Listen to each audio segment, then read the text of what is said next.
Good day, everyone, and Bonjour à tous et bienvenue à notre session sur le rôle des ONG dans le pacte mondial des réfugiés. Nous préparons donc pour le forum en 2023.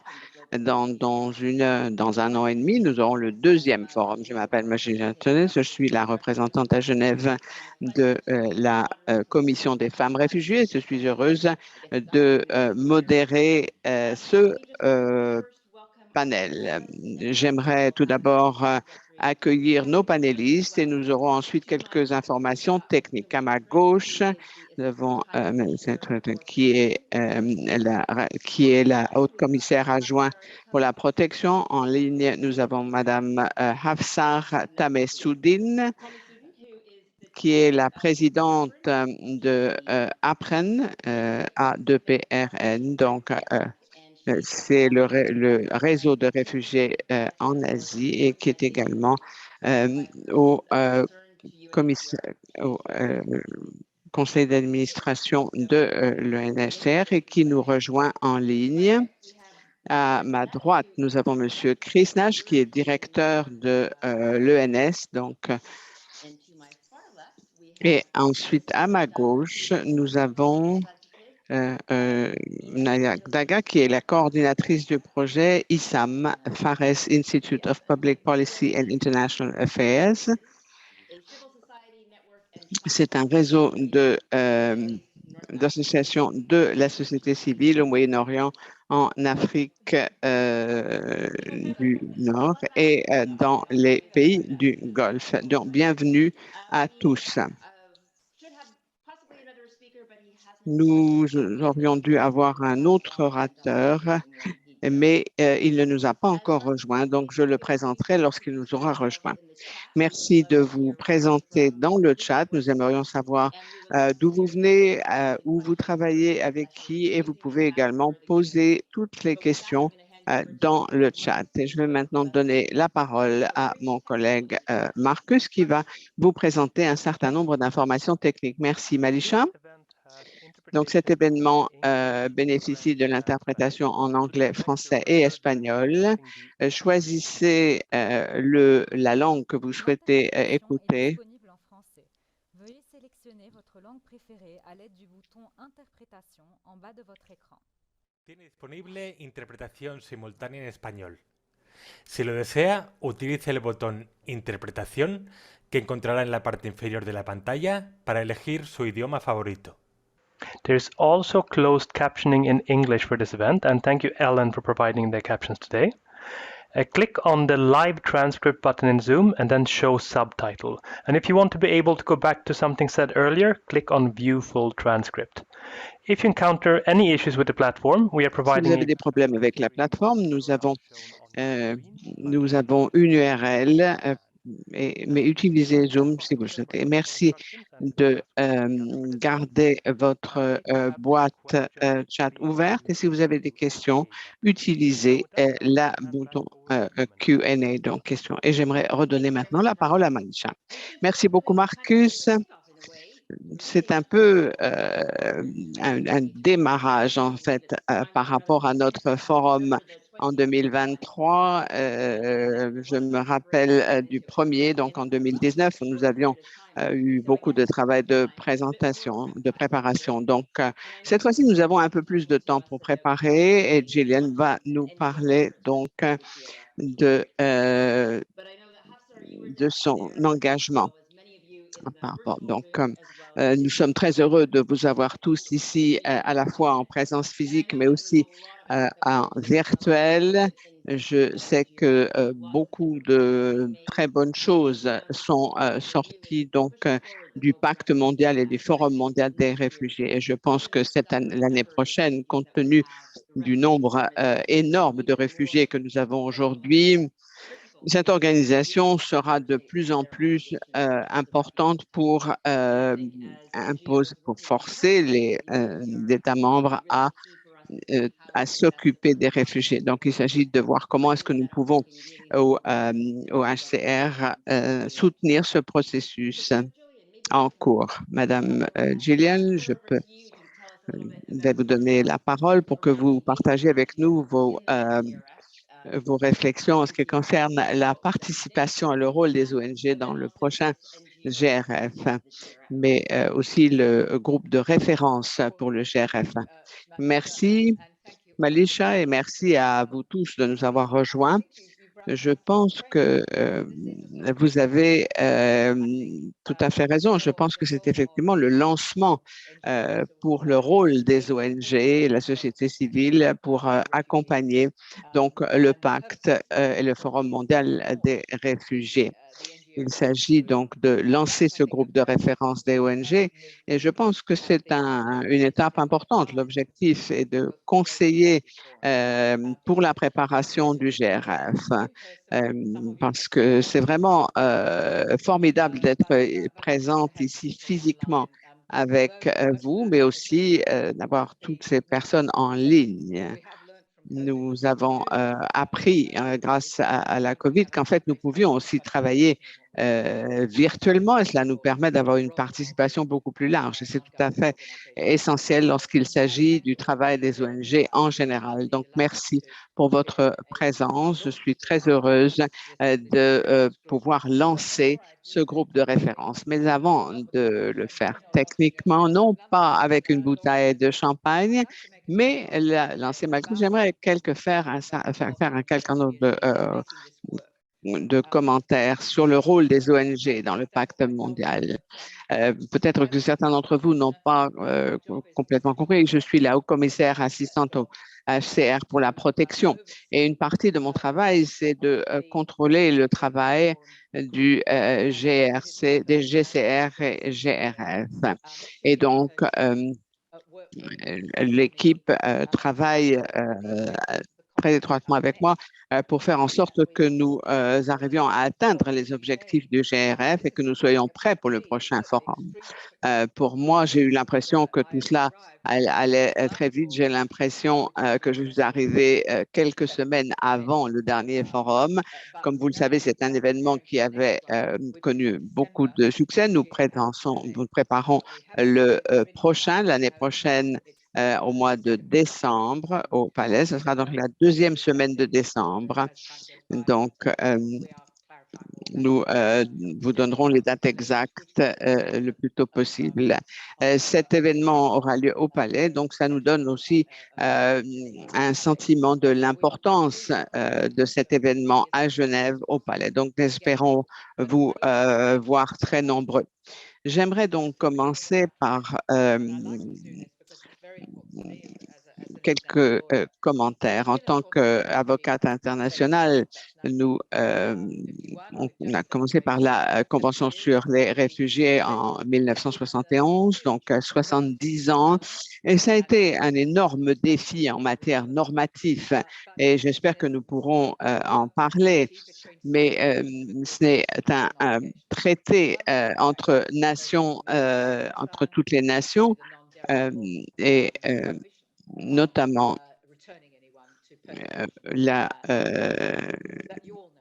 l'interdiction de renvoyer qui que ce soit qui soit en danger. Mais l'avantage, c'est ce pacte mondial sur les réfugiés, parce que ce pacte a permis d'adopter une approche beaucoup plus universelle pour répondre aux problèmes des réfugiés. Et la Convention sur les réfugiés et le Compact, nous avons maintenant 100 millions de personnes qui sont déplacées. Et c'est un nombre énorme. Nous sommes passés de 2 millions au moment où nous avons signé cet accord sur les réfugiés à 100 millions dans le contexte de la guerre en Ukraine. Donc, on peut dire raisonnablement que la Convention sur les réfugiés et ce forum global ont fonctionné pour impliquer toute la société. Et c'était un gros défi. Je reviendrai sur ce point, mais c'est un point critique. C'est-à-dire que la communauté des ONG a joué un rôle essentiel en ce qui concerne les objectifs du pacte mondial lui-même. Et le haut-commissaire, lorsqu'il a regardé donc le premier projet du pacte, il a décidé qu'il fallait faire en sorte que les résultats soient également des résultats qui correspondent à un pacte. Et lorsque nous avons préparé le texte de ce pacte, la communauté des ONG et les associations de l'association civile, nous avons reçu plus de 400 contributions, y compris de la société civile des ONG. Ce que je souhaiterais dire, c'est qu'ils ont joué un rôle très important dès le départ, dès la création de ce pacte pour réunir toutes les parties prenantes, la société civile, les gouvernements locaux, les parlements, les universitaires et les groupes de réflexion, de manière à ce qu'ils puissent tous ensemble soutenir les objectifs de ce pacte. À mon avis, c'est une véritable révolution en matière d'approche par rapport à un problème mondial. Et l'idée, c'est la solidarité mondiale et ensuite le principe du partage équitable des responsabilités concernant les réfugiés. Ce sont des idées simples, mais ce sont des idées qui ne sont pas faciles à mettre en pratique. Donc, je ne voudrais pas trop insister sur les problèmes normatifs, mais un certain nombre de pays refusent d'assumer leurs responsabilités. Nous avons également des 168 pays, à un moment donné, ont fermé leurs frontières à cause de la COVID et la plupart refusent l'accès des réfugiés. Et nous avons également des politiques très agressives de retour des réfugiés dans certains pays. Donc, nous avons rencontré de gros défis, d'autant plus difficiles à surmonter que le Danemark et le Royaume-Uni ont adopté le modèle australien et également américain qui ont décidé d'externaliser le problème des réfugiés vers des pays très pauvres qui ont très peu de ressources. Donc, ce sont les défis à relever, mais pour relever ces défis, la communauté des ONG a été absolument essentielle. Je reviendrai sur ces points, mais je voulais simplement adopter une approche chronologique. D'abord, les ONG ont largement contribué à la préparation du pacte. Ensuite, le premier forum en 2019, qui a été le premier effort pour voir dans quelle mesure ce pacte, on pouvait lui donner une dimension pratique. De nombreuses initiatives, la plupart d'entre vous vous rappelez probablement les 1400 pages qui était un bon début. Je crois qu'il y avait 3000 personnes qui ont participé, donc des personnes de là. Le haut-commissaire a dit c'est quelque chose qui a tous les attributs pour réussir. Et à l'époque, je me suis dit peut-être. Mais il avait raison parce que qui sait, et en quelques semaines, après cette conférence d'engagement, en 2 ans, nous avons mis le texte pour faire en sorte que ces engagements aient une véritable signification dans le monde réel dans lequel nous travaillons. Ça a été au mois de décembre l'année dernière, donc 2 ans après le forum. Et pour la première fois, j'étais très surprise, mais le pacte, pour la première fois, a mis en place un mécanisme pour le fonctionnement du pacte basé sur des preuves. Il s'agit d'apporter des preuves, à la fois des preuves financières, mais aussi des preuves concernant notre travail et votre travail pour voir dans quelle mesure les engagements seraient effectifs. Il y a aussi des mécanismes de soutien en Afrique, en Amérique centrale, en Afghanistan. également en Afrique, en toute l'Afrique. Et je pense que cela a bien fonctionné. Mais ce qui nous intéressait tout particulièrement à Nouveau Pratique, c'est dans quelle mesure le processus d'engagement fonctionne. Et là, un quart de tous les engagements qui ont été fournis par des ONG. Et donc, ça n'était que le début. C'est lorsque nous avions commencé le processus. Et sur les 400 engagements faits par les ONG, 60% ont été mis à jour parce que c'est important parce que nous ne pouvons pas prouver que ces engagements fonctionnent tant que nous n'avons pas de remontée d'informations. Parce que pour voir ce que nous avons réussi à faire, est-ce que ce sont de véritables engagements? 16% donc des engagements ont été remplis des ONG, donc c'est important. Notamment la coalition pour l'atténuation de la pauvreté, 62 000 ménages ont été aidés pour qu'ils arrivent à l'autosuffisance. Et ça, c'est vraiment le travail clé du HCR aujourd'hui. Mais j'espère que pendant cette réunion sur les ONG que nous avons à Genève, nous aurons l'occasion de présenter d'autres exemples. Mais nous avons également de nombreuses agences qui soutiennent le GRF, le GCR, qui nous accompagnent avec des analyses, les résultats de leurs engagements et la manière dont, grâce à leur réseau, ils ont réussi à atteindre leurs objectifs. Et ce que nous voyons, ce que nous avons observé au mois de décembre l'année dernière, c'est que de plus en plus de groupes de la société civile nous soutiennent, y compris par exemple les gouvernements locaux, les maires, les associations de maires. Alors, ont accepté de prendre la responsabilité des réfugiés. Et en fait, la charge des réfugiés, elle est au niveau local, mais aussi des parlementaires, un certain nombre d'autres groupes qui ont tous participé à cet exercice pour voir quel était l'impact de la COVID-19 sur la mise en œuvre du pacte. Bon, j'étais très inquiète parce que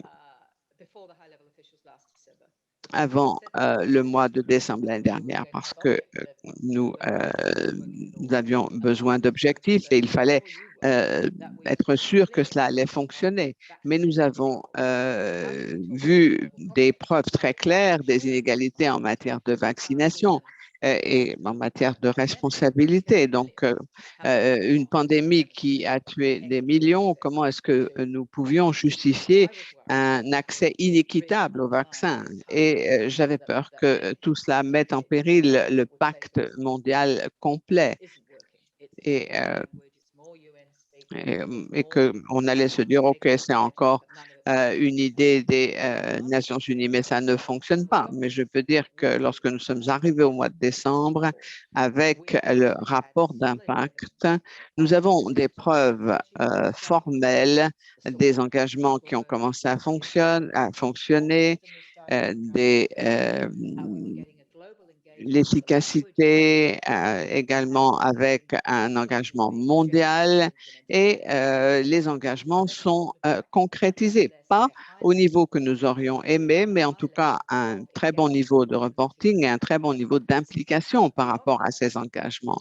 D'autre part, c'est ce que je voulais dire au sujet de ce rapport d'impact, ce qui était très encourageant, et je l'ai vu depuis 3 ans que je suis avec le HCR, c'est l'énorme soutien des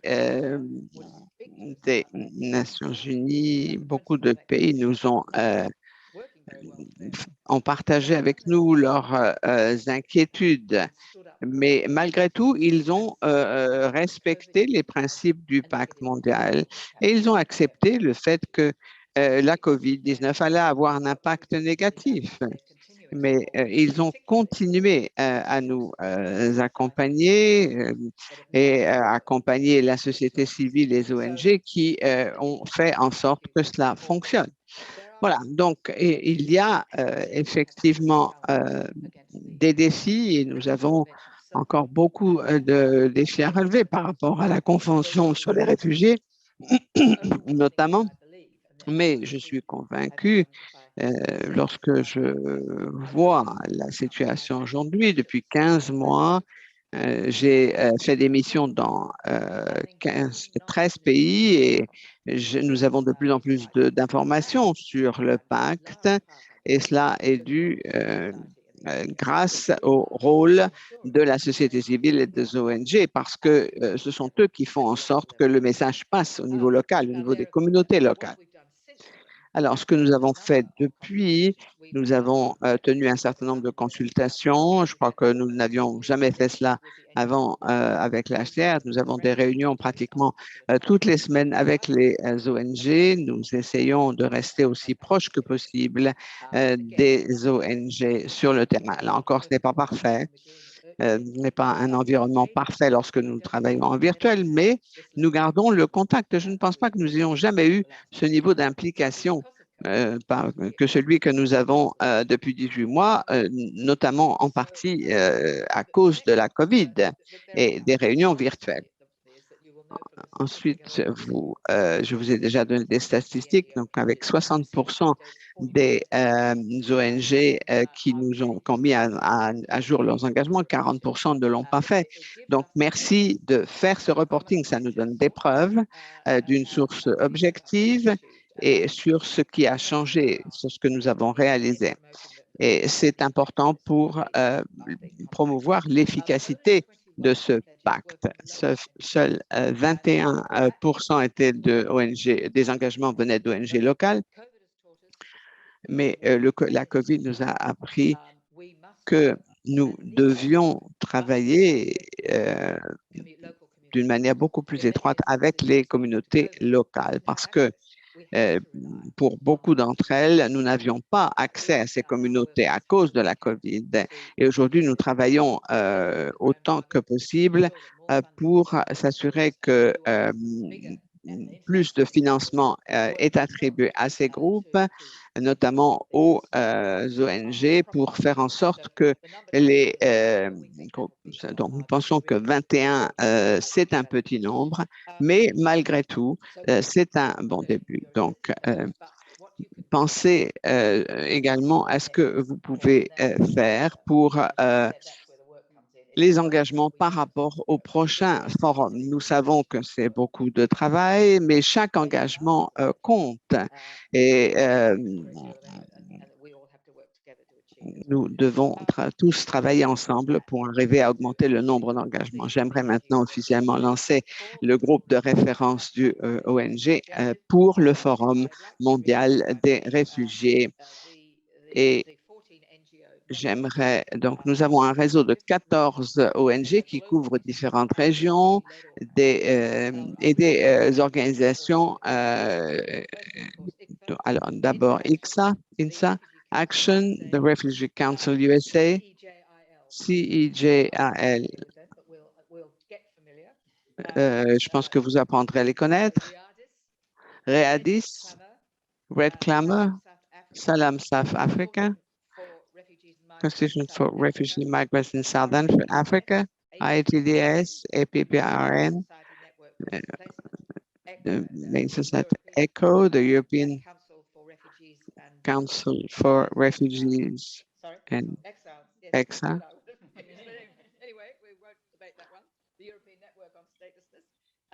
Le réseau OPA et le conseil d'administration qui est dirigé par des gens qui ont été déplacés.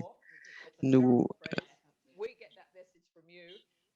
avons reçu un certain nombre de messages et aujourd'hui, notre haut-commissaire nous a interdit d'utiliser un certain nombre de termes qui sont offensants.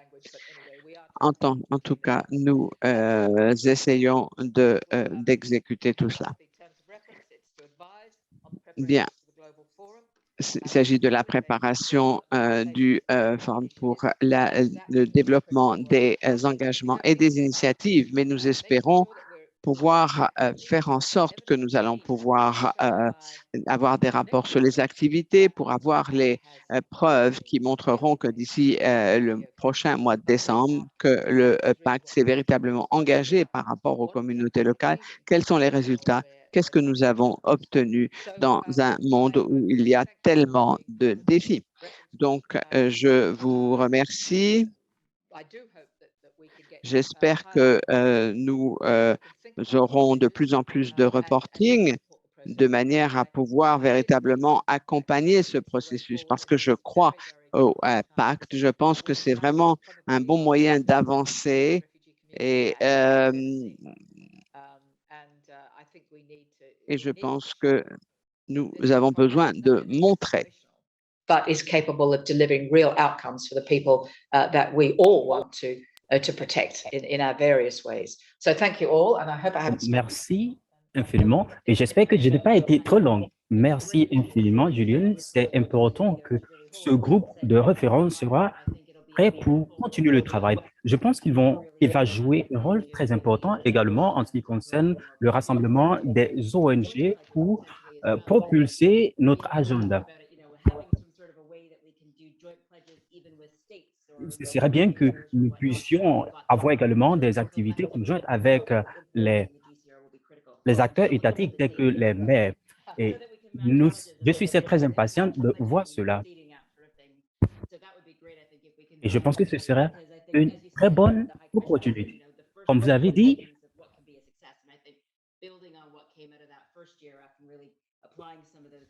il serait important que nous mettions en pratique les leçons que nous aurons apprises et nous espérons pouvoir collaborer avec tous ces réseaux.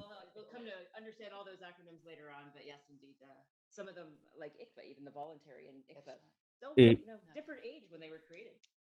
il y a différents groupes d'âge au sein de ces participants. Alors, avec ce lancement, je vais passer la parole à un autre membre du panel ou une autre partie de ce programme.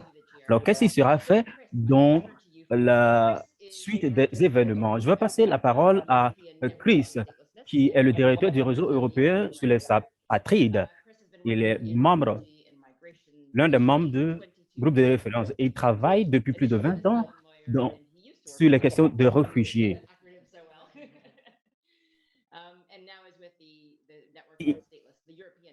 Il travaille avec le réseau européen des apatrides. L'ENS, en 2019, a plaidé auprès des institutions de l'Union européenne pour l'adaptation de stratégies régionales holistiques pour lutter contre l'apatridie et à étendre et développer davantage un indice d'apatridie pour surveiller et rechercher les progrès dans la législation, les politiques et les pratiques européennes. Alors, quel a été jusque-là le statut de l'apatridie? Merci infiniment.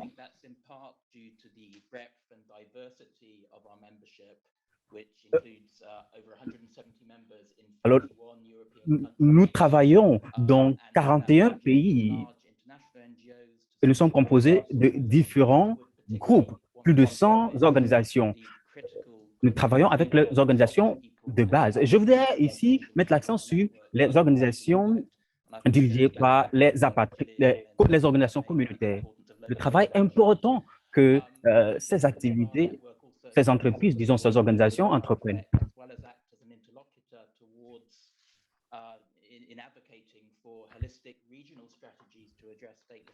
Il est important que nous ayons des actions holistiques pour travailler au sein des communautés. Au cours des dernières années, il y a eu des amendements sur des lois quant à la protection des immigrants, des apatrides en Europe. Nous encourageons également la priorité aux actions pour protéger les apatrides. Nous, au niveau du Conseil européen, nous avons fait plus des engagements au cours des dernières années et l'une des avancées dans ce domaine, c'était l'organisation en septembre passé d'une conférence sur l'apatridie. Et cela a vu la participation des membres de l'Union européenne qui ont pris un ferme engagement pour soutenir l'initiative de protéger les apatrides.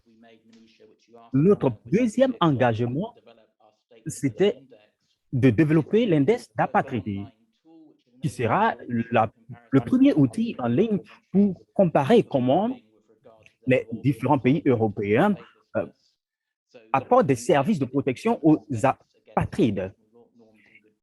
Et sur la base de certaines normes internationales, nous comparons ces avancées par ces pays.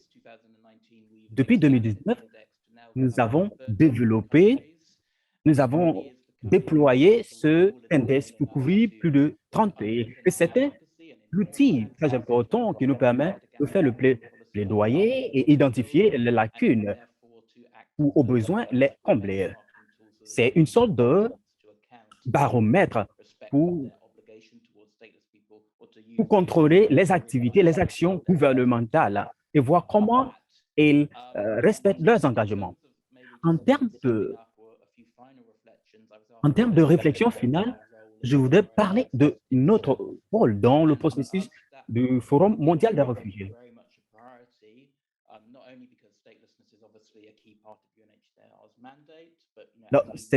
Cela fait partie de notre mandat. Nous savons que l'apatridie a des conséquences pour l'humanité. Par exemple, plus de 300 engagements ont été pris par les acteurs étatiques en octobre 2019 au cours d'une conférence organisée par le HCR. Ces 300 engagements ont été inclus dans le DRF. Donc, l'ENS et les autres réseaux avec lesquels nous travaillons travaillent d'arrache-pied pour que ces engagements soient mis en pratique. Je voudrais également dire que pour pouvoir y arriver, nous avons besoin de plateformes pareilles organisées par le HCR. Il faut également s'appuyer sur les avancées qui ont été déjà faites en ce qui concerne l'apatridie.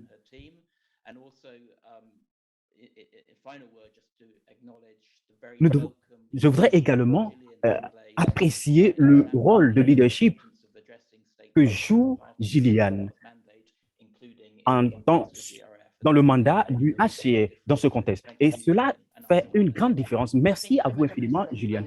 Merci. J'ai beaucoup de questions à vous poser, mais je vais y revenir plus tard. Nous allons d'abord écouter les autres membres du panel. C'est très intéressant d'entendre votre expérience. Vous avez fait un grand progrès et nous souhaitons que vous continuiez.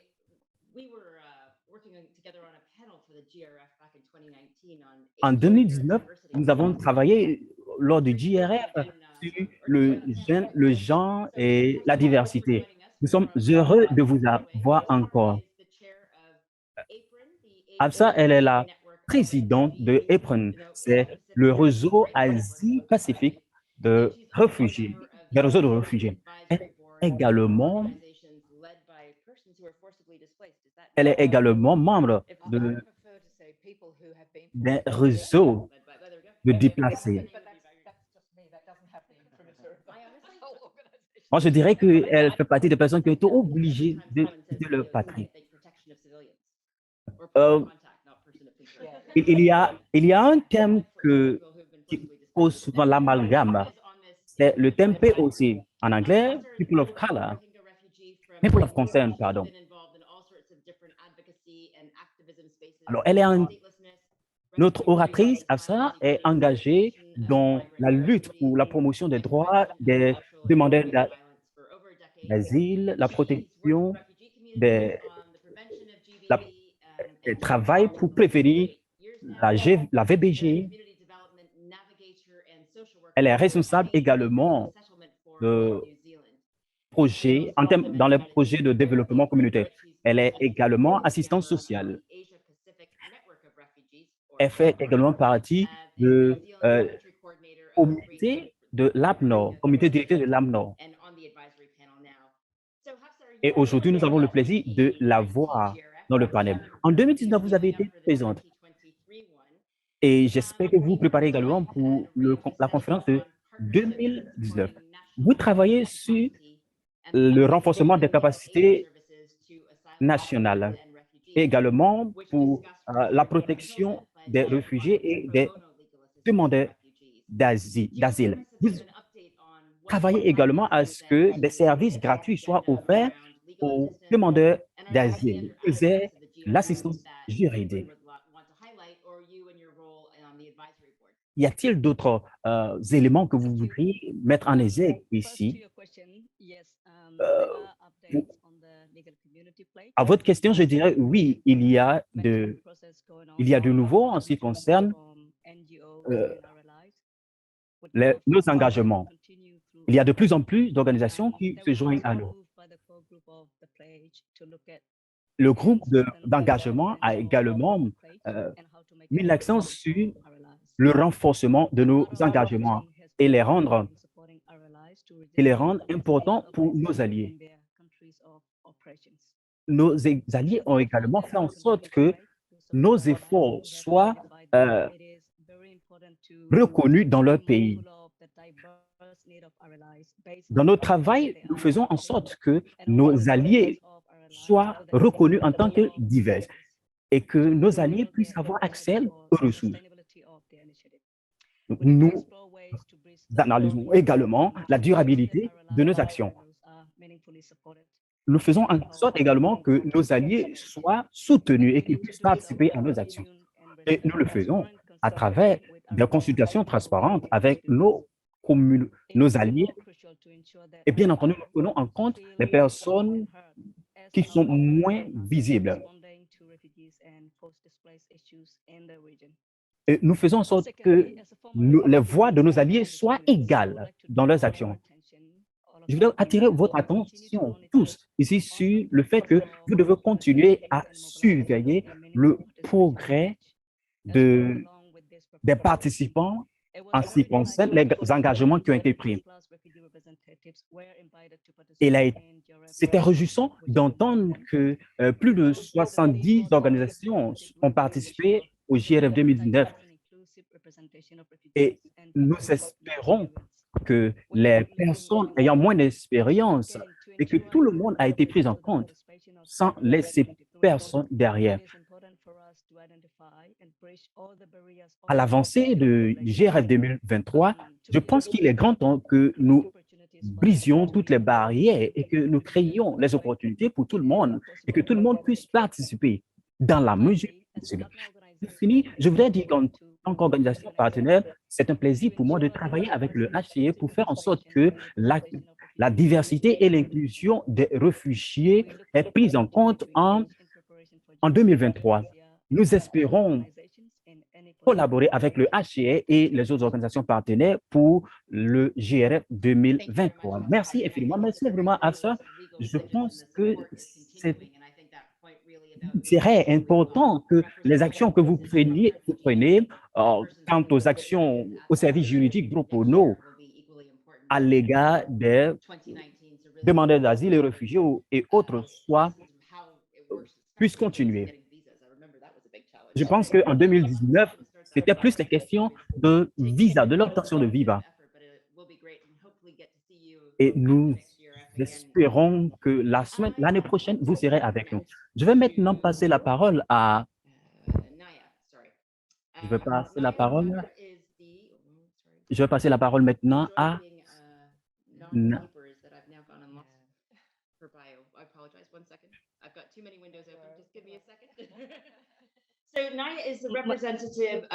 Naya est la représentante Elle est la elle est la représentante, pardon, de MENA en Asie au Pacifique. Now I have too many acronyms in my mind and everything's jumbled up together. It's global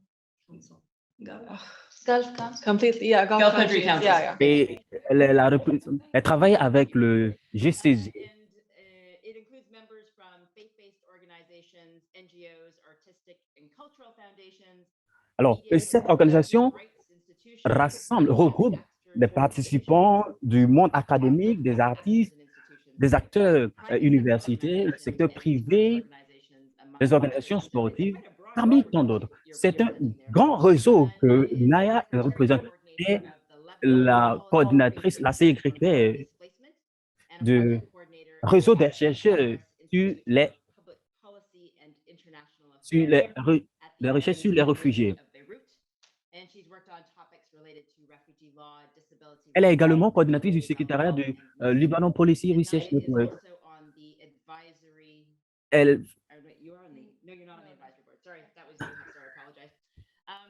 désolé, je disais quelque chose qui ne la concerne pas. Désolé.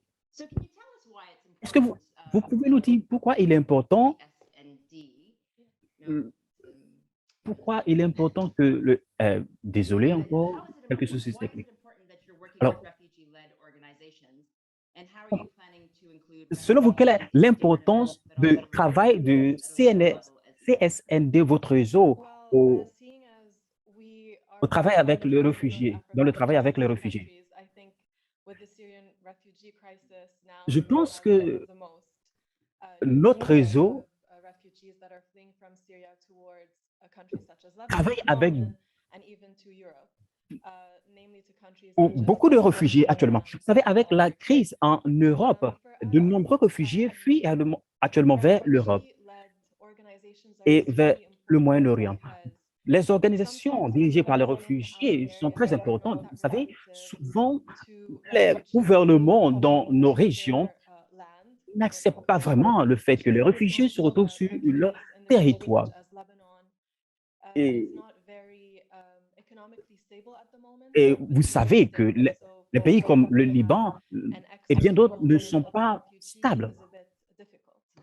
Par conséquent, il serait difficile pour ces pays d'avoir des réfugiés sur le sol. Donc, pour que les réfugiés puissent avoir une voix forte dans un pays d'accueil est très important. Nous avons, dans notre région, fait un travail sur la cohésion sociale au sein des communautés, ce qui est d'ailleurs très important, étant donné les tensions communautaires. Il y a beaucoup de tensions qui existent au sein de la communauté qui ont été d'ailleurs exacerbées par la COVID. Ce que nous avons fait, c'est de lancer la plateforme de MENA qui fournit toutes les recherches et les publications qui concernent les personnes déplacées. Et nous l'avons fait en collaboration avec l'Université de Beyrouth, l'Université américaine de Beyrouth, et nous avons publié plus de 300 articles. Et ces articles, nous les produisons sur la base de recherches basées sur les preuves.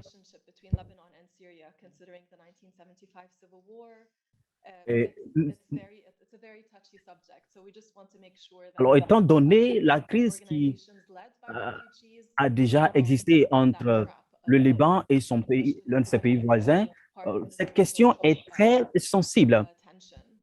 Donc, nous essayons, dans la mesure du possible, de réduire toutes ces tensions. En ce qui concerne les ONG et les fondations, ces ONG et fondations travaillent de concert avec les gouvernements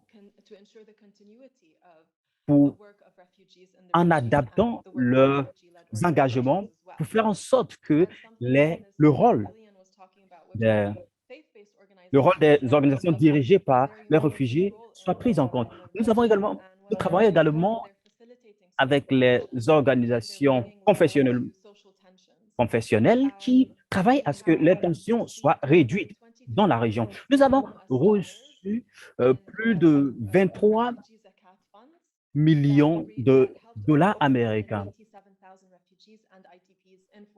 que nous utilisons pour travailler dans les 14 pays où il y a plus de 600 000 réfugiés.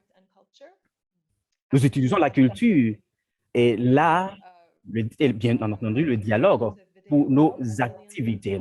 Nous travaillons également avec des vidéos sur la solidarité et la cohésion. Nous avons également eu une activité importante en 2020 dans ces 14 pays du Moyen-Orient. Et cette activité a rassemblé d'éminentes personnalités. Merci infiniment que vous faites. Et je pense que vous aurez quelque chose de très important à proposer en 2023. Il y a une question dans la boîte de discussion. Comment les organisations de base des réfugiés peuvent être entendues, mises en exergue lors du GRF 2023?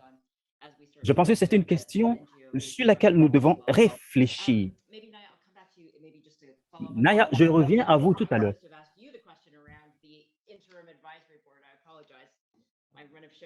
Il y avait une question.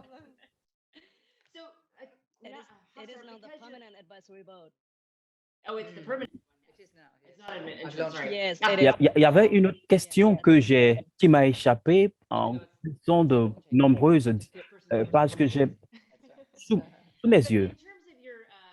En termes de votre implication dans le groupe, je peux dire que votre implication a été opportune, surtout étant donné vos activités en 2019. Quelle est l'importance que vous accordez à l'inclusion des réfugiés? Et comment faites-vous que les réfugiés dont les voix ne sont pas du tout entendues puissent être écoutés par le conseil consultatif? Très rapidement, je vais parler de la preuve de nos engagements envers les réfugiés en leur permettant de travailler de façon active. En ce qui concerne la question des réfugiés et des déplacements forcés par le passé, il n'y avait pas une grande participation parmi les personnes de peu d'expérience. Donc, il nous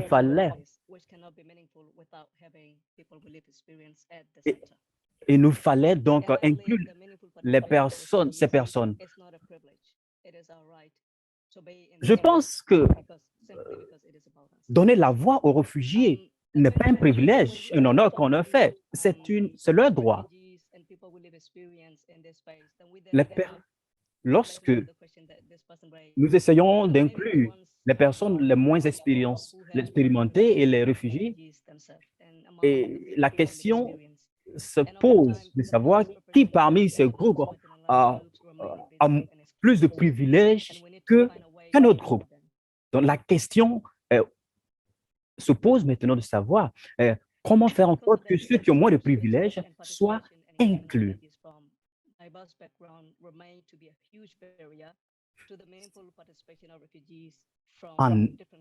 Donc, il est donc clair que le contexte historique ou le passé différent des réfugiés pose une question, pose un problème d'inclusion. C'est pourquoi nous en appelons au HCR de faire en sorte que, à tous les niveaux, les réfugiés puissent participer de façon équitable à tous les engagements.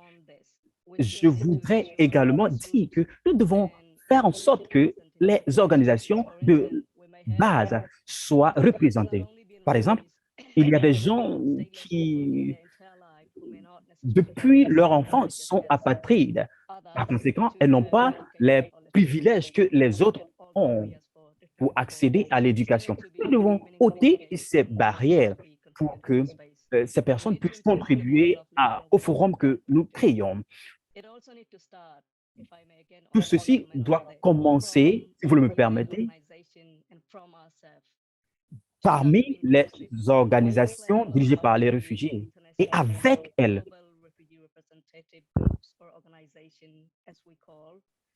En tant qu'organisation dirigée par les réfugiés à l'échelle mondiale, nous devons réfléchir sur comment nous devons, dans la mesure du possible, faire preuve d'inclusivité. Parce que sans inclusion, il n'y aura pas de participation. Et c'est ce que nous attendons de nos alliés, l'État, les ONG. Ceci est possible. Je le dis, ceci est possible si nous sortons des sentiers battus et éradiquons les barrières qui empêchent les personnes qui ont été déplacées par la force. Je crois que le panel qui siège aujourd'hui a un rôle critique en ce qui concerne l'orientation à donner au HCR pour que nous arrivions à bon port. Merci infiniment. Nous devons tous travailler pour que l'inclusion fasse partie de notre mandat. Faire en sorte que aucun groupe n'ait pas plus de privilèges que l'autre. Ou également faire en sorte que les voix que nous n'entendons pas du tout soient écoutées et entendues.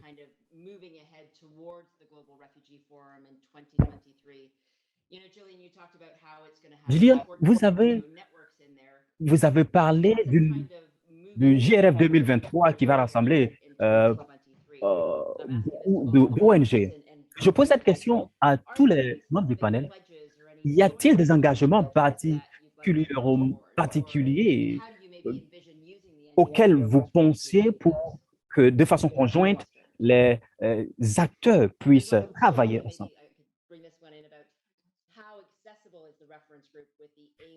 Il y a une autre question également sur l'accessibilité au groupe de référence. C'est une question qui vient d'un groupe de plaidoyer pour les réfugiés. Est-ce que vous pouvez clarifier, expliquer votre question? Vous avez parlé d'accessibilité au groupe de référence. À quoi pensiez-vous lorsque vous avez utilisé les termes accessibilité au groupe de référence? Maya, voulez-vous répondre?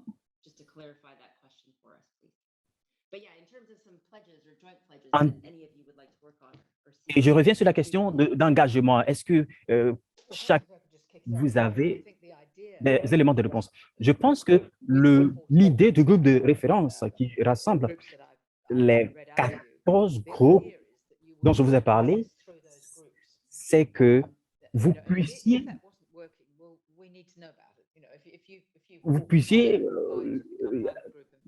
y avoir accès. Si déjà vous avez des problèmes quant au travail de ce groupe, vous pouvez nous le signifier.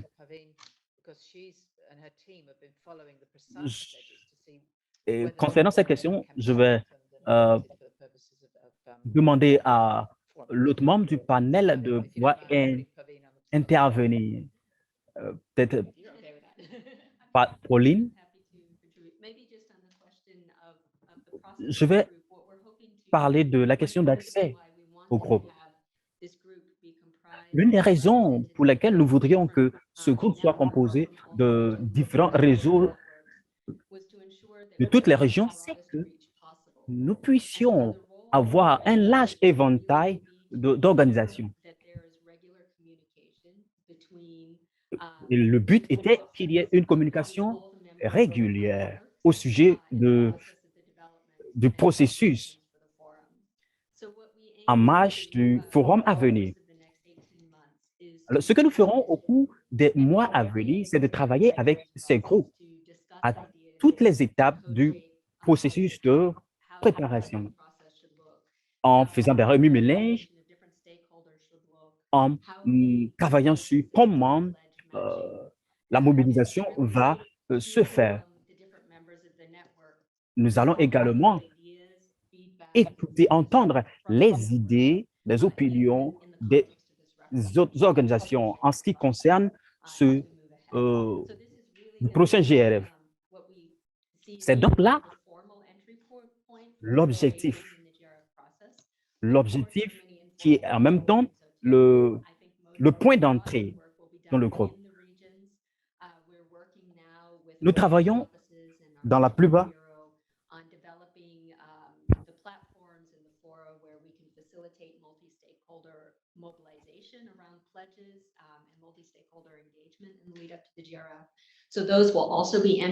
Donc, seront également des points d'entrée pour plusieurs ONG pour qu'elles puissent participer. Donc, nous pouvons continuer à développer cela au fur et à mesure que nous avançons.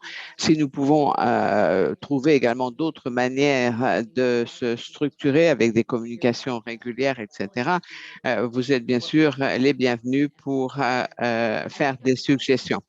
Je pense que la question concerne des engagements spécifiques et cette question, je préférerais la laisser à d'autres panélistes. Ou bien est-ce que vous pensez que nous pourrions rassembler plusieurs membres du groupe pour,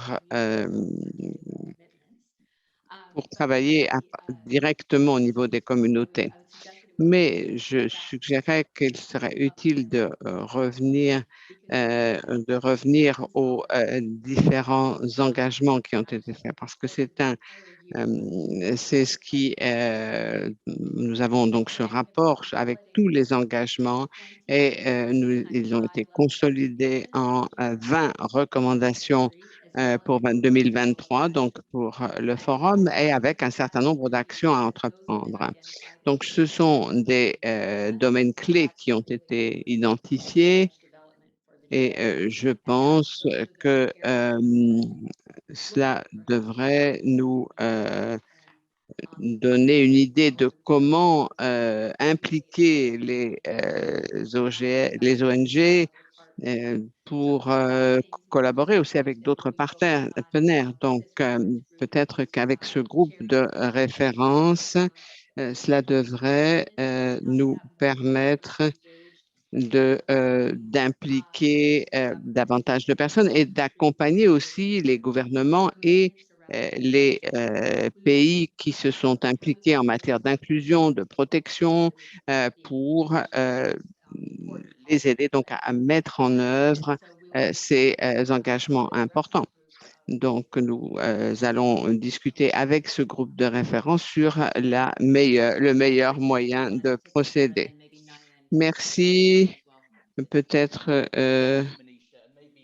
merci. Donc, mais Alicia, peut-être qu'en matière d'accessibilité, pour revenir sur ce point, je pense que le groupe de référence va jouer un rôle important pour éviter justement des goulots d'étranglement, pour proposer d'autres points d'entrée et impliquer davantage d'organisations. Ce qui est important, c'est également de reconnaître constater que nous allons continuer à travailler au niveau virtuel. Bien sûr, c'est très agréable de se rencontrer, mais le format en ligne nous donne d'abord plus et meilleur en matière d'environnement, mais ça nous permet aussi, au fur et à mesure que la technologie s'améliore, d'avoir une très bonne communication. L'initiative de ce groupe de référence, c'est également de collaborer avec d'autres organisations qui travaillent sur l'apatridie, sur d'autres groupes de référence, etc., pour préparer ensemble le prochain Forum mondial des réfugiés. Donc, à ce niveau, nous devons intégrer également tous les groupes qui travaillent avec les personnes apatrides. Depuis 10 ans, le HCR travaille sur ce sujet et parfois nous avons besoin d'avoir de meilleures informations en ce qui concerne l'apatridie, mais aussi les personnes déplacées. Donc, le travail avec toutes ces organisations est important. En ce qui concerne tous ces engagements, je pense qu'un point important, c'est de voir comment est-ce que le paysage a changé, en tout cas dans le contexte de l'Europe. La guerre en Ukraine a changé complètement le paysage et les mentalités. Et on a constaté également le besoin d'engagement supplémentaire pour réagir à cette crise, y compris pour les apatrides. L'Ukraine est un des pays qui comporte le plus grand nombre d'apatrides en Europe et ces apatrides sont maintenant déplacés dans d'autres pays. Et donc, j'espère que lorsque le conflit aura pris fin, nous allons pouvoir observer comment les choses se sont déroulées. Et avoir, parce qu'en fait, il s'agit d'une faute plutôt collective, même si pratiquement tous les pays européens ont ratifié toutes les conventions portant sur les réfugiés et les apatrides, mais plus de la moitié des pays européens, par exemple, ne donnent pas la nationalité aux enfants nés sur leur sol de parents apatrides. Donc, ce qui est important pour moi, c'est l'important aussi des institutions régionales, c'est-à-dire créer des liens avec les institutions nationales. Et je pense que le Conseil de l'Europe, depuis quelques années,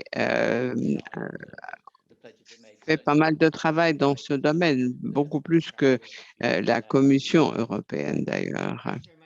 Merci.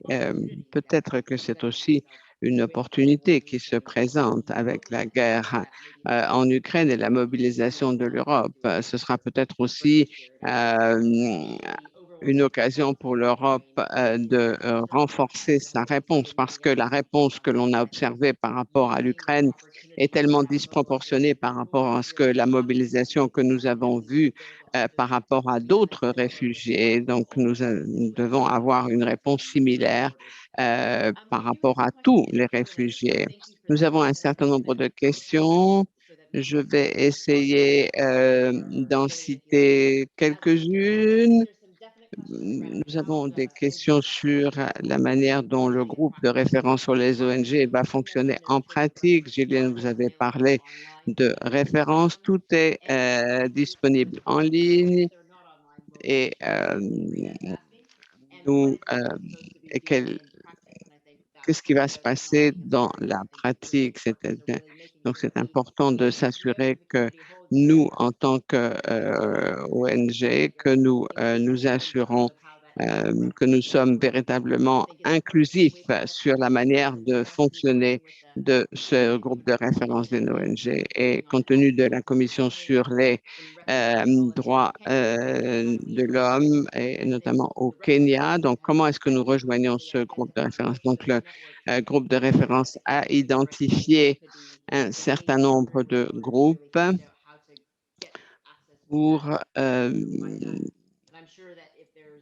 commencer, mais je pense que nous trouverons certainement un moyen de vous donner accès à ce groupe de référence. Nous avons également une question de Enzo. Merci pour cette présentation du processus du Pacte mondial et Forum mondial des réfugiés.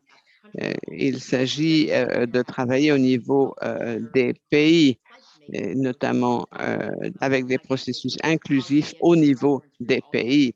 Et je pense que le rôle le groupe de référence des ONG va fonctionner aussi à ce niveau. Est-ce que vous avez un certain nombre de réflexions à ce sujet? Pour ce qui nous espérions tout d'abord en matière d'appartenance, de devenir membre. Nous avons des engagements au niveau des pays et pour renforcer notre réseau au niveau régional, parce que la région MENA est une très grande région et nous avons besoin d'avoir un mécanisme spécifique en place pour pouvoir suivre ce qui se passe au Yémen, au Soudan, en Palestine, en Syrie, au Liban, en Jordanie. Donc, nous avons besoin d'avoir un organisme qui suit cela et nous espérons pouvoir renforcer le nombre de réseaux en se concentrant sur les pays qui sont dans une situation de conflit et d'instabilité. Donc, en ce qui concerne le forum, nous espérons pouvoir avoir un meilleur partage des responsabilités entre les gouvernements et les organisations de la société civile. Lorsqu'on voit ce qui s'est passé hier, par exemple, avec la Turquie qui a renvoyé des réfugiés au Liban dans des camions parce que ils ne pouvaient pas les garder sur leur territoire. Si nous avions un mécanisme de partage des responsabilités, on aurait peut-être pu régler ce problème ou régler des problèmes de ce type. Merci beaucoup, Naya. Oui, je pense que nous avons un certain nombre de défis en ce qui concerne les pays et la Convention sur les réfugiés. Mais nous avons des situations de ce genre qui se produisent très souvent. Donc, comment faire en sorte de les éviter à l'avenir? Vous avez des commentaires à partager en matière d'engagement, Hafsar, par rapport au forum? Bon, les engagements spécifiques, ce qui nous intéresserait, ce serait pouvoir de mettre en œuvre tous ces engagements par rapport aux réfugiés. Et au fur et à mesure que nous mettons en œuvre le cadre juridique, donc il s'agit de réfugiés dans la région Asie-Pacifique et de continuer le travail que nous faisons en protégeant les réfugiés d'une manière plus efficace dans la région Asie-Pacifique. Et je pense que nous sommes également ouverts à toutes les opportunités pour contribuer avec d'autres organisations. Et pour moi, personnellement, ce qui est important, ce qui m'intéresse, c'est que ce soit en tant que responsable des populations déplacées, c'est s'assurer que nous avons une représentation la plus large possible de personnes qui viennent d'horizons différents, de manière à ce que tout le monde soit représenté dans l'espace où nous travaillons avec eux et pour eux. Merci beaucoup, Hafsar. Je voulais simplement remercier Freddy de Grèce qui a proposé de nous aider par rapport à la Commission des droits humains et également une suggestion de Jonathan du Refugee Council USA, compte tenu du format hybride et pour pouvoir travailler avec les personnes qui vivent dans d'autres zones, dans d'autres fuseaux horaires. Désolé, la question a disparu au moment où je la lisais. Donc, on pourrait avoir deux séances, une le matin et une l'après-midi. Vous aviez réfléchi sur les engagements par rapport aux réfugiés. Bon, je vais essayer d'être bref, peut-être revenir pour expliquer quel est notre engagement. Nous pensons que le groupe de référence, donc quelles sont les priorités et les engagements pour nous? D'après ce que nous avons compris de la discussion, l'idée d'origine de ce groupe, c'est de maximiser la portée du HCR et des ONG pour ce forum. Donc, vous avez des réseaux d'ONG dans ce groupe sur lesquels vous allez compter pour disséminer l'information à leurs membres, mais aussi à leurs partenaires, c'est-à-dire au processus, pour pouvoir influencer le développement de ce processus et de faire des propositions. Donc, quels sont les points d'entrée, quelles sont les modalités pratiques, comment est-ce que l'on s'inscrit, etc., pour s'assurer que tous ceux qui devraient être impliqués aient la possibilité de s'impliquer. Mais aussi pour remonter vers le HCR toutes des suggestions et des informations qui viennent des ONG. Nous pouvons faire beaucoup de choses sans réinventer l'eau chaude. Il y a beaucoup de choses en 2019 qui ont été faites par les ONG, par exemple, mobilité pour les engagements, quels sont les systèmes à envisager, comment organiser les réunions, etc. Tout cela, nous pouvons utiliser notre expérience pour faire des propositions. Et c'est pour cela que nous comptons sur nos membres pour proposer des idées et développer des activités qui nous permettront de collaborer avec ce groupe de référence. Ça m'amène à votre question des engagements. Pour nous, il faut commencer le plus tôt possible, mais je pense que c'est un peu prématuré. Au départ, nous devons d'abord voir quelles sont les modalités que nous voulons, quelles sont les priorités, est-ce que nous gardons les mêmes priorités que pour le forum de 2019 ou pas, est-ce qu'on doit peut-être ajouter quelque chose sur la santé ou en tout cas sur la protection et les solutions, peut-être un certain nombre d'éléments spécifiques sur la batterie, par exemple, les personnes déplacées, mais aussi sur le système d'engagement et de coordination entre les engagements. Et un des gros défis dont Gillian a parlé au début, a parlé plusieurs fois, c'est l'externalisation. Alors, je ne dis pas que j'ai la solution miracle, mais ce qui compte, je pense qu'un engagement qui notamment porterait sur cette externalisation, c'est un gros défi parce que nous avons passé, il y a eu un certain nombre de questions. Nous avons un certain nombre de commentaires. Alors, est-ce que nous allons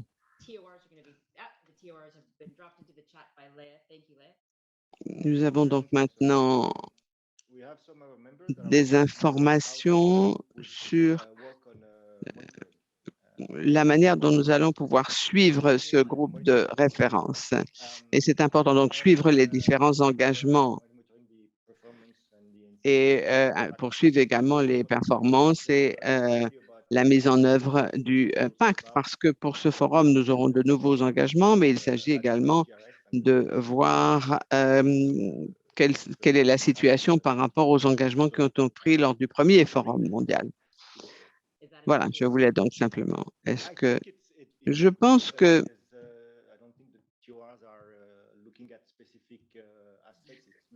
il s'agit vraiment d'aspects spécifiques, c'est plutôt voir comment le groupe de référence peut aider le processus et qu'est-ce qui doit être discuté pendant ce forum et quelles sont les propositions qui doivent être faites. Oui, merci d'avoir partagé avec donc, tous ceux qui sont intéressés par ces références. Donc, vous avez maintenant je voulais revenir sur la question. Bon, c'est une clarification. Il disait, comment est-ce que nous assurons que les organisations dirigées par des réfugiés peuvent véritablement faire partie de ces groupes de référence? Alors, donc, et cette question de Enzo sur avoir un processus. For MENA CSN Ce qui concerne, il s'agit d'un certain nombre d'organisations qui sont dirigées par des réfugiés et qui, dans la région africaine, et nous travaillons à renforcer leur capacité pour participer Donc, nous justement travaillons au sur la pacte à capacité, l'avenir. l'habilité de ces organisations à faire partie de notre réseau. Bien sûr, nous voulons l'inclusion. Nous voulons l'inclusion de ces personnes qui sont plus vues, moins vues. C'est vrai que leur expérience n'est pas grande, mais nous avons besoin de leur expérience. Mais la question qui se pose, c'est celle du financement. Si, par exemple, l'organisation n'est pas inscrite, dans certains pays, c'est illégal que le HCR soutienne une organisation qui n'est pas enregistrée. C'est pourquoi l'une des raisons, l'une des choses dont nous avons parlé ce matin, c'est de trouver comment nous pouvons renforcer les organisations dirigées par les réfugiés pour faciliter leur inscription. Il y a d'autres raisons qui sont purement politiques. Ce sont des barrières politiques. Et la seule chose que nous pouvons faire dans ce cas de figure, c'est le plaidoyer. Donc, ce que nous devons faire à notre niveau, c'est de prendre à bras le corps ces questions et essayer de comprendre s'il s'agit de blocage ou de barrières purement politiques pour voir ce que nous pouvons faire.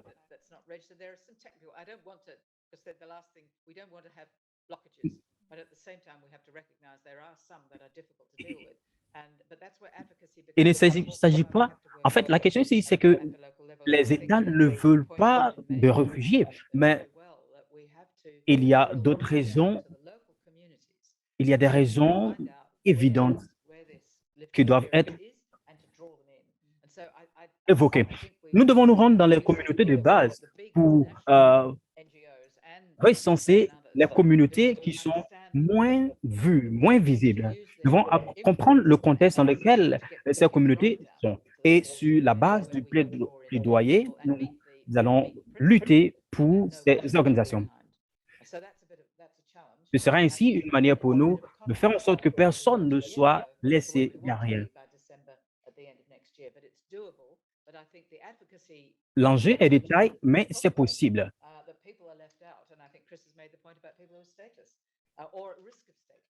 Il y a beaucoup de personnes qui sont laissées derrière. Il y a des gens qui n'ont par exemple pas de compte bancaire, qui n'ont pas d'adresse, qui n'ont pas de numéro de sécurité sociale. Nous devons donc analyser tous ces détails et voir où les gens sont laissés derrière. Le groupe de référence, pour moi, devait être le moteur de cette démarche. Merci infiniment. À chacun de vous, je vais donner 30 secondes pour vos propos de fin. Chris, je vais vous passer la parole. Ensuite, Naya. Merci, Nadia.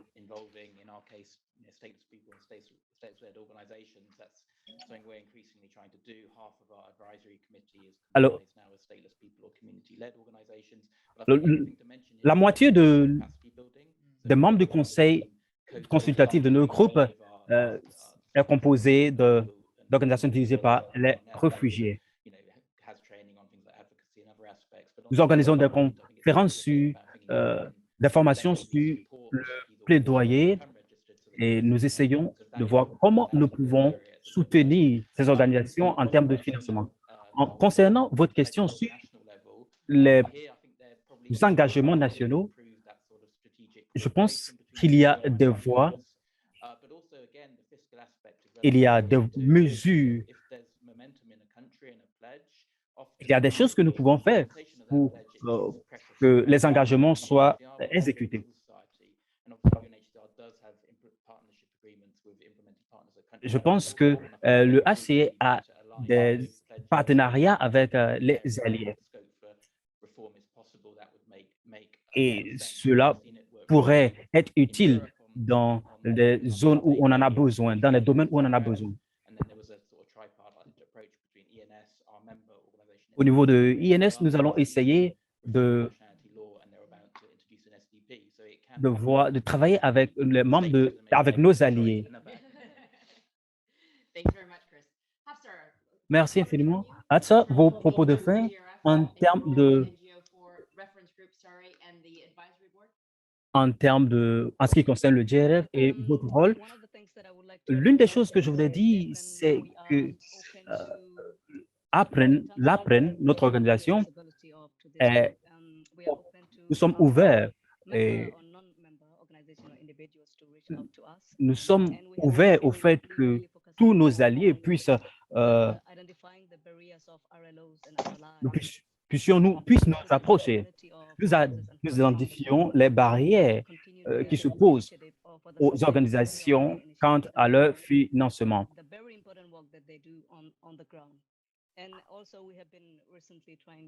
Et récemment, nous avons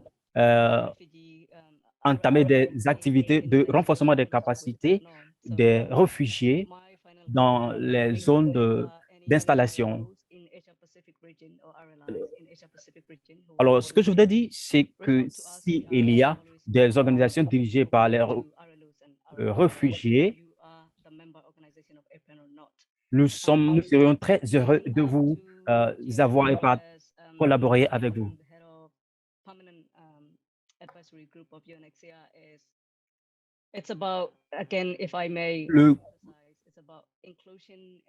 Alors, le rôle du groupe de référence, c'est d'assurer la représentation des réfugiés de différents contextes. Il faudrait que nous trouvions des moyens alternatifs pour que la voix de ces personnes soit entendue lors des discussions. Merci. RLO en anglais, c'est le réseau dirigé par les organisations dirigées par les réfugiés, alors que RLI, ce sont les initiatives dirigées par les réfugiés. Naya, à vous la parole.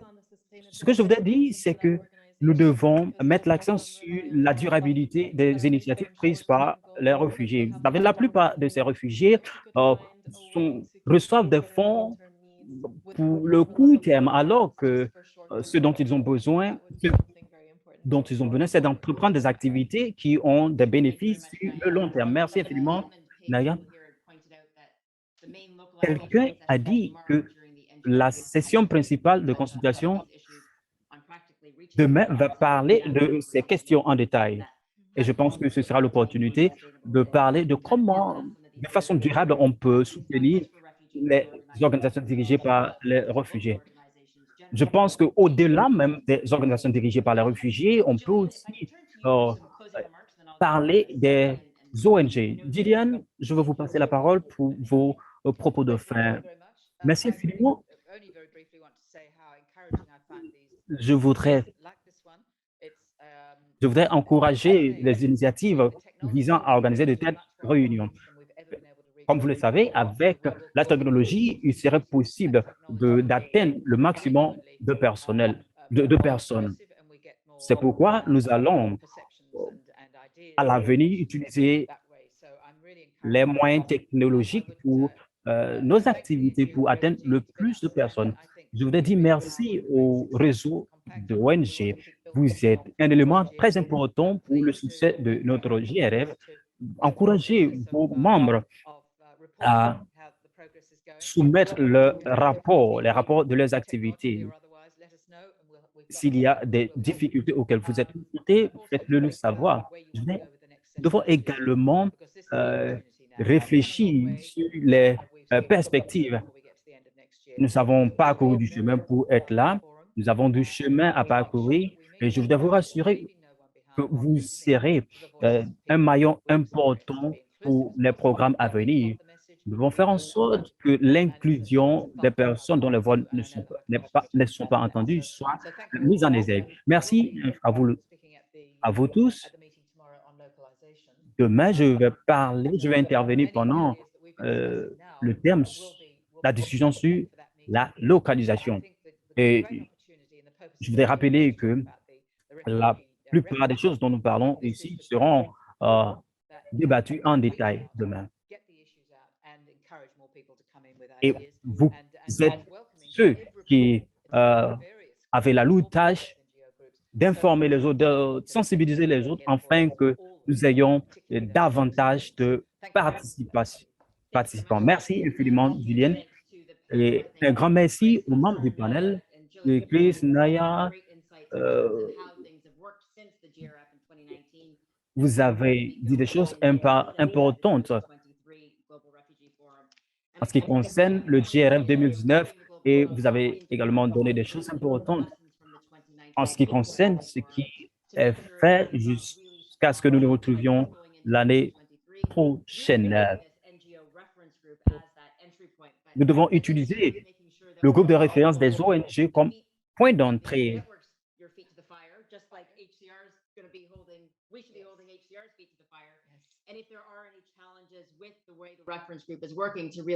Si vous avez des défis, si vous avez des difficultés quant à la manière dont le groupe de référence travaille, faites-le nous savoir. Et je pense qu'il serait de l'intérêt du HCR, des ONG locales, pour que la voix des réfugiés soit entendue. Nous devons également analyser les voies de coopération avec le gouvernement.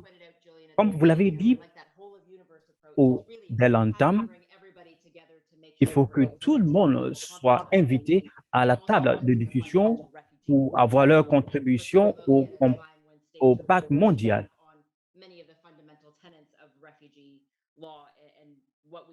Et ce sera l'occasion de discuter sur les questions brûlantes relatives à aux lois sur les réfugiés.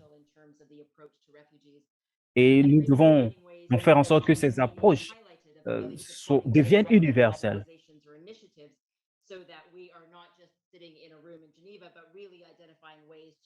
Donc, il est important que nous ne nous asseyions pas seulement au bureau de Genève, mais que nous puissions inclure les voix des réfugiés, notamment en tirant parti des moyens technologiques qui sont à notre disposition.